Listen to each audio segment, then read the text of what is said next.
থাকেন কোথায়? লালমাটিয়াতে। ও, এই যে পরিবর্তিত পরিস্থিতিতে কেমন লাগতেছে 21শে ফেব্রুয়ারি?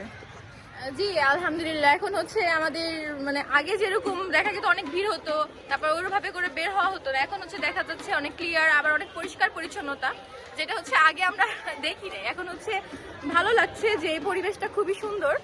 আর যেহেতু আমাদের এই যে বাংলাদেশের যে কালচারগুলো সেগুলো এখন মানে অনেক দিন পর বের হওয়া দেখলাম যে এখন ভালোই লাগছে।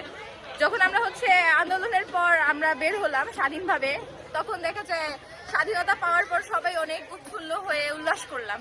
তারপর হচ্ছে দেশের এখন যেই উপদেষ্টা আছে উনি হচ্ছে ভালোই, ওনার আচার আচরণ, ওনার কথাবার্তা আমাদের দেশের জন্য একটা ভালোই একটা সংস্কৃতি এনেছে।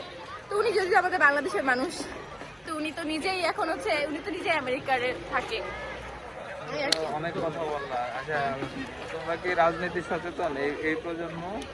আর রাজনীতি সচেতন হচ্ছে, যদিও আমি এখন ভোটার হয়ে এই পর্যন্ত ভোট দেই নাই, যদিও আমি ভোটার হয়েছি এই যে 1 বছর আর কি হওয়ার পর, আমি হচ্ছে আর ভোট যখন হবে ইনশাল্লাহ দিব। তারপর হচ্ছে রাজনীতি সচেতনতার বলতে গেলে রাজনীতির ওইরকম কোনো আইডিয়া নাই, কিন্তু যতটুকু শোনা কথা বাবা থেকে শুনি, তারপর হচ্ছে বড় বড় যে যারা আছে ভাই বোন তাদের থেকে শুনি, এতটুকুই আর কি।